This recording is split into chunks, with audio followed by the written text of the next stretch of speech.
Welcome back. Now we're at the point where we want to consider some of the basic building blocks of culture. And you see the visual here of not only the computer and the globe, but the Legos. And I know that many of you played with Legos as a child. And please do think of each one of these building blocks of culture as being like a Lego, a set of Legos that you can construct and deconstruct. And so the first building block of culture that we want to consider is simply, how do people around the globe view themselves? And there are two very distinct ways that are on a continuum with lots of possibilities in between. But the ends of that continuum are called individualism and collectivism. Now, the second building block of culture that we're going to think about is time orientation, called chronemics. And this concerns how people actually organize their time, how they view time. And on this continuum, you have monochronism versus polychronism. Building block number 3 deals with communication preferences. How do people in a particular culture prefer to talk, either directly or indirectly? And that's also tied to the concept of either giving face or taking away face from people as we communicate with them. Following cultural building block 3, we're going to look at number 4, which is called the locus of control. And it answers the question, who is in control of my life? Is it an internal locus or is it an external locus? And we'll learn a whole lot about that as well. Then our 5th building block is dealing with power distance. And it deals with how to manage relationship inequalities within a particular society. And so some societies are very high power distance and others are very low. So these are the 5 blocks that we're going to be considering and thinking about. The first, again, is who am I and what is my responsibility to others? Individualism versus collectivism.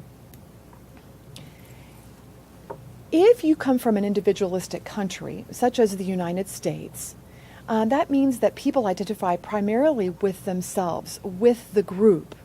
And the needs of the person, that individual, are met before the group. Group membership is not essential to a person's identity, their survival, or their success. Independence and self-reliance are greatly valued, and it is the goal of parenting. And we know that from the United States because we'll go to a restaurant and we will hear a mother say to her 3-year-old child, "What would you like to eat today?" Or "What would you like to wear?" In many countries across the globe, children are not given that choice. They're simply told what to eat and they're told what to wear. And then also in an individualistic country such as the United States, people are judged by their individual achievement and not so much by the group that they belong to. In contrast, people who come from more collectivist cultures are very sensitive to the group, and who you are is a function of that group. Are you a member of the family? Are you a member of the work team? In fact, the immediate family is the smallest unit of survival. And in many cultures that have a preference for collectivism, the nail that sticks up must be hammered down. That means it's not a good thing to stand out because it's the group that should get the credit, as you see in Japan. And harmony and interdependence of the group members are very much stressed and valued. Now, if we take a look at this continuum, Storti, through his research, has indicated that the United States tends to be highly individualistic. In fact, we're right up there with Northern Europeans and Australians. But as you continue to go to the right of this continuum, you see that much of the rest of the world tends to go more toward a collectivist kind of orientation. So Japan, the Middle East, Mexico, all of Africa, all of China are very much more collectivist in their approach. And so an individual is going to look at himself or herself as not who am I as an individual, but who am I in relation to my parents? Who am I in relationship to my brothers and sisters? In Asian cultures, you're going to find that the eldest son has a lot of responsibility, and that responsibility is carried throughout the lifetime in terms of taking care of parents and of family members. And in the United States, again, we're extremely individualistic. We give our children choices. In fact, the goal of parenting is to make our children independent by the time that they're 18 years old and to get them out of the house and into college or onto their first job. In fact, you may, like I, know of people who actually charge their college students rent if they're still staying at home. So that would be a very clear example of individualism. So again, this gives us an idea how we as a culture in the United States, and I want to be very clear about this, when I say that the United States is individualistic, I'm talking about the overall dominant culture, which is our Anglo culture in the United States. Now remember, we can find lots of individual differences. You might be saying to yourself, well, I'm from the United States and I tend to be more collectivist as opposed to an individualist. Again, we're allowing for individual differences, but if we're going to understand some basic concepts, just know that in the United States we have a tendency in our culture to be much more individualist than collectivist. So let's have another quick quiz. List one characteristic of individualism. List one characteristic now of collectivism that you've just learned. And then I ask you to think about this question. Is your home culture more individualistic or collectivist?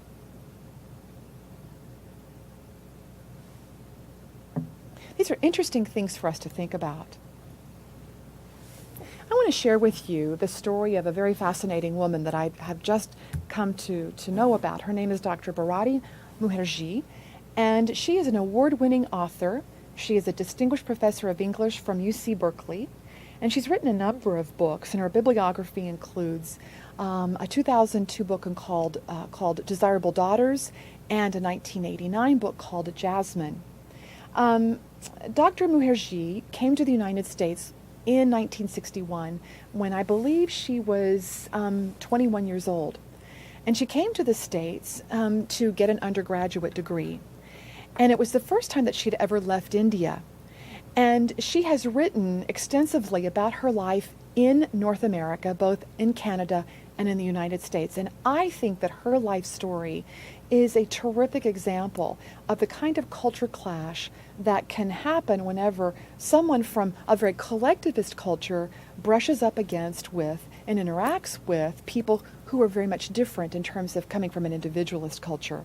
She's actually written a great article called A Passage from India from a magazine called More.com, September the 2011 edition, in which she talks about her journey of coming from India and what happened to her.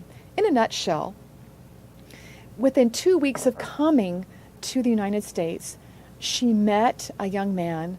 She fell in love with him.